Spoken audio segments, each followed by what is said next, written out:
जर तुम्हाला वाटत असेल की फक्त चांगलं तेल किंवा शॅम्पू लावल्याने केसांचं आरोग्य चांगलं राहतं, तर ते चुकीचं आहे.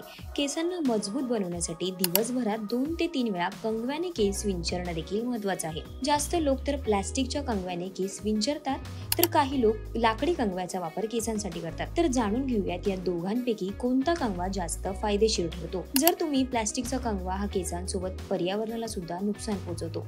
प्लॅस्टिकच्या कंगव्याने केस विंचरल्याने हेअरफॉलची समस्या देखील होऊ शकते. एकूणच बोलायचं झालं तर प्लॅस्टिकचा कंगवा तुमच्या केसांना डॅमेज करतो. केसांना लाकडी कंगवा वापरण्याचे फायदे काय आहेत जाणून घेऊयात. लाकडी कंगव्याने केस विंचरल्याने केसांना लावलेलं तेल केसांच्या मुळांना योग्य पद्धतीने मिळतं.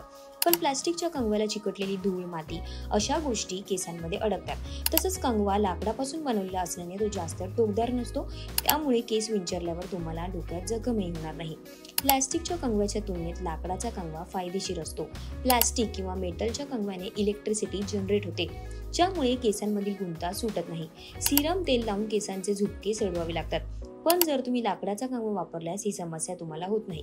काही मिनिटातच तुमचे केस विंचरले जातात आणि लाकडाच्या कंगव्याने केस व्यवस्थित मॅनेज होतात. ब्लड सर्क्युलेशन चांगलं राहतं, तसंच केसांना चमक आणि सॉफ्टनेस देखील होतो. चांगल्या क्वालिटीचा लाकडी कंगवा वापरावा. जर तुमचे केस फ्रिजी झाले असतील तर प्लॅस्टिकच्या कंगवाऐवजी लाकडाच्या कंगव्याचा वापर करा. लाकडाचा कंगवा तुमच्या केसांना नैसर्गिक ओलावा टिकून ठेवण्यासाठी उपयोगी ठरतो. पण केसांसाठी चांगल्या क्वालिटीचा लाकडी कंगव्याचाच वापर करा, नाहीतर तुमचे केस तुटू शकतात. तुम्हाला ही माहिती कशी वाटली हे कमेंट करून नक्की कळवा आणि अशाच नवनवीन व्हिडिओसाठी माय महानगर मानिनीला जरूर सबस्क्राईब करा.